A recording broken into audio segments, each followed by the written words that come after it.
এখন একটা তথ্য বলতে হয় আপনাদেরকে। মসজিদের জায়গা দিলেন আপনি, মসজিদে সিমেন্ট দিলেন আপনি, মসজিদের রড দিলেন আপনি, মসজিদের মজুরি দিলেন আপনি, মসজিদের সব কিছু দিলেন আপনি। এরপর আপনি মসজিদকে আপনার নিজের ঘর বলতে পারতেছেন না। এটা ওয়াকফ করে দিতেই হয়, নাইলে হবে না। এটা আপনার নামে রাখতে পারবেন না, এটা আল্লাহর নামে ওয়াকফ করে দিতে হবে।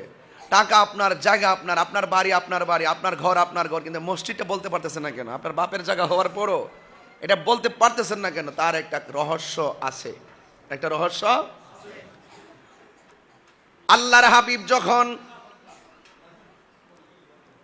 এই ধরাধামে দুনিয়ার জমিনে আসবেন, আসার আগে আল্লাহ রাব্বুল আলামিন জান্নাতের পাথর দিয়ে খানে কাবা সৃজন করেছেন। সুবহানাল্লাহ বলেন। ফেরেশতাদের মাধ্যমে খানে কাবা সৃষ্টি করেছেন, খানে কাবা বানিয়েছেন, জান্নাতের পাথর দিয়ে সেই ঘরটা বানিয়েছেন সর্বপ্রথম ফেরেশতারা। এরপর আদম নবী থেকে অনেক নবীগণ এটাকে সংস্কার করেছেন। ওই ঘর বানানোর পরে, যেমন এই বিল্ডিংটা বানানোর পরে এখনো রাস্তাঘাটে অনেক কণা দেখা যায়, কণা পাথরের টুকরা টাকরা পড়ে আছে, এইগুলাকে রাবিশ বলে। এইগুলো বিল্ডিংয়ের কাজে লাগে না, জল ছাদের কাজে লাগে, তারপরও কিছু না কিছু থেকে যায়। ফেরেশতারা যখন ওই আল্লাহর ঘর বাইতুল্লাহ নির্মাণ করলো, খানে কাবা বানানোর পর তখন কিছু কিছু কংক্রিট অতিরিক্ত রয়ে গেছে, তখন কংক্রিট গুলা জবান খুলে গেছে, ডাক দিয়া বলে, আল্লাহ, জান্নাত থেকে এত শখ করে চেয়েছিলাম তোমার ঘরের মধ্যে কাজে লাগবো, আমরা নসিব এমন তোমার ঘরের মধ্যে আমরা লাগতে পারলাম না, আমরা সাইডে কংক্রিট হয়ে পড়ে রইলাম। আল্লাহ ডাক দিয়া কই, জিবরাইল, এই পাথরের কণাগুলো, মিকাইলকে নিয়ে পাথরের কণাগুলো হাতের মুষ্টির মধ্যে নাও। জিব্রাইল তো আপনার মতো আমার মতো এত ছোট নয়, জিব্রাইল আলাইহিস সালাম এত বড়, যার মাথার মধ্যে 7 সমুদ্র 13 নদীর পানি যদি ঢেলে দেওয়া হয়, একটা ফোঁটা পানিও জমিনের নিচে পড়বে না। সেম আজরাইল এত বড়। আজরাইলের এক মুষ্টি মাটি 70 মণ। একবার চিন্তা করেন তো ভাই, যারা মসজিদটা দিয়ে গেছেন বাবারা,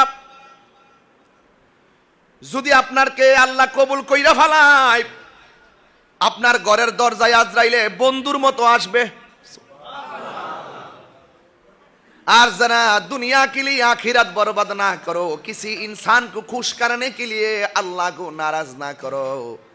দুনিয়া দুনিয়া করে আখিরাত বরবাদ করা যাবে না। কোনো মানুষকে খুশি করতে গিয়ে আল্লাহকে বাজার করা যাবে না। আমরা নিঃসন্দেহে বলতে পারি, আজকে যারা মসজিদ দিয়েছেন তারা আমার আল্লাহকে খুশি করার জন্য একটা উসিলা করেছে।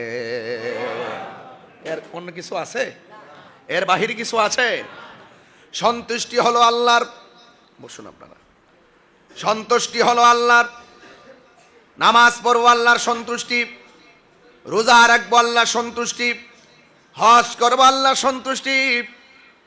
এই তো রমজান চলে এসেছে, রমজানে রোজা রাখবেন, সন্তুষ্টি একজনের। জবানটা খুলে বলুন, তিনি কে?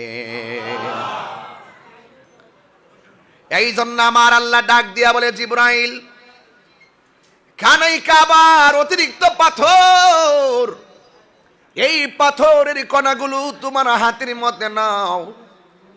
হাতের মধ্যে নেওয়ার পরে আমার আল্লাহ বলেন, একটা সুন্দর উঁচা একটা পাহাড়ের উপরে তুমি আরোহণ করো। উঁচা একটা পাহাড়ের উপরে উঠলেন। উঠার পরে আল্লাহ বলে, হ্যাঁ জিবরাইল, খানে কাবার অতিরিক্ত পাথরের কণাগুলো তুমি আকাশের দিকে ডিল মেরে দাও। জিবরাইল আলাইহিস সালাম এই পাথরের কণাগুলো আকাশের মধ্যে ডিল মেরেছেন। ডিল মারার পরে পাথরের কণাগুলো আর ফিরে আসে নাই। স্বাভাবিক একটা ফুটবল উপরে ফেললে নিচে আসবে, একটা পাথর উপরে মারলে নিচে আসবে, কিন্তু জিবরাইল আলাইহিস সালাতু ওয়াস সালাম পাথরগুলো মারার পরে আর ফিরে আসে নাই। এখন জিব্রাইল আলাইহিস সালাম আমার আল্লাহরে ডাক দিয়ে কয়, আল্লাহ, এত সুন্দর পাথরের কণাগুলো আমি আকাশে ঢিল মারলাম, কিন্তু একটা পাথরের কণাও আমার কাছে কেন ফিরে আসে নাই? আল্লাহু আকবার বলে না কেন? আইরে যুবক, এখনো সময় আছে। পৃথিবীর মধ্যে সবচাইতে উত্তম জায়গা হলো আল্লাহর ঘর, মসজিদ। কথা বলেন ঠিক কিনা?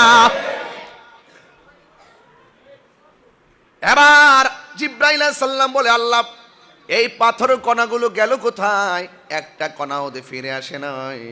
আমার আল্লাহর বলেন, এ জিব্রাইল, এই পাথরের কণাগুলো আমি আল্লাহ পৃথিবীময় বিশ্বময় ছড়িয়ে ছিটে ফেলে দিয়েছি।